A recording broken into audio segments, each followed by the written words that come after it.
Good morning, Chef. How are you doing today?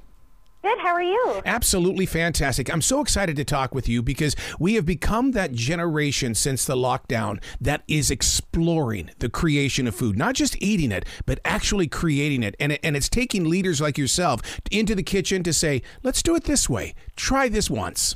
So for me, it's incredibly important to not only be vegan because that's good for me and the environment, but also to live and cook sustainably. So by that, I mean being thoughtful about all of the produce and products that I use in my kitchen and generally in my life, and also making sure that I learn from different cultures. So aside from being a chef, I'm an avid traveler, and I've traveled to 40 countries, and I've really learned a lot from different countries, their culture and their food. And so I like to combine all of those learnings and bring it into the kitchen, and then ultimately teach people how they can be more thoughtful about being more protective and caring of the environment. I think that's one of the reasons why I've always been attracted to you, in the way that you do love the universe, in the way that all things are connected, but we've got to protect those things and not necessarily put our footprint down. Let's find a way to where everything works together. Correct. But that's a position that, like you said, you teach people how to do that. Now the goal is to get them to activate it. And that's one of the things that I love watching through you, is that the activation of your experiences. Yes, and I think it can be really easily done in the kitchen. You don't need to be a restaurant chef. You can do it as a home cook. And it really starts at the source. And by that, I mean, what kind of ingredients are you getting? What kind of products are you getting? And how are you filling up your home with these ingredients and products, and ultimately cooking with them? And I think it all depends on where you're getting your products, what type of brand of products are you getting, and how you're cooking with them. How did you convince yourself to grow beyond a certain food? And the reason why I bring that up is because during the lockdown, I really got into mastering the art of making soups. But it's like, it just seems like that's my go-to. How do you teach someone to expand? There's more out there than just soups, dude. Yeah, I mean, I clearly have a curiosity for the world, which is why I travel so much. But I think one of the beauty of food is that you actually don't necessarily need to travel physically to some of these countries to experience those cultures and those flavors. So just by watching a few documentaries or even reading a few books, there's so many ways you can learn about the different cultures around the world. But one of the main ways I learned before I even started traveling was just experimenting in my own home. I don't like to eat the same type of cuisine every day.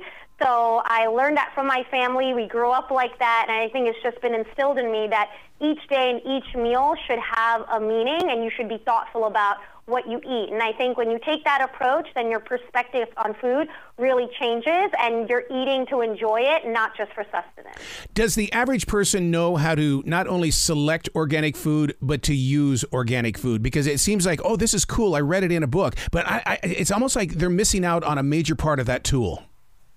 That's a great question. I think one of the issues with the average person and their relationship with organic foods are two things. One, they're not readily accessible, which can make it difficult for someone to actually access that produce and bring it to their home.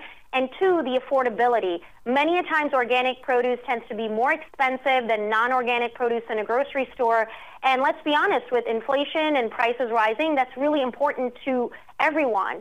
So I think most of the time if we can actually battle or nail those two things, which Take Root Organics really has, because they make their products accessible nationwide as well as affordable, then once you bring those into your home, you can actually learn how to cook with them. And the beauty of some of these products, especially Take Root Organics, is that their tomatoes are packed at peak freshness. So once you open that can, you really smell that tomato aroma, and it really gets your palate and your taste buds and your brain going with how you can actually cook with these versus just, slicing up a tomato and slapping it on a sandwich. Would you say that being a vegan is communication with the mind, body, and soul? Because you're putting things inside your body that is really great energy that's going to be used in other places. Sometimes I think that people want to go that route, but then those voices in their head and stomach get in the way. How did you silence those monsters?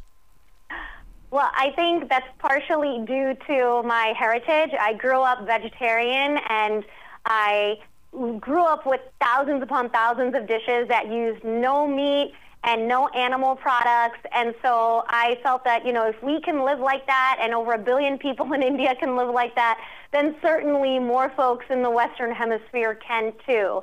I think it's a matter of making sure that your dishes have the texture and flavor profile that are satiating to the palate.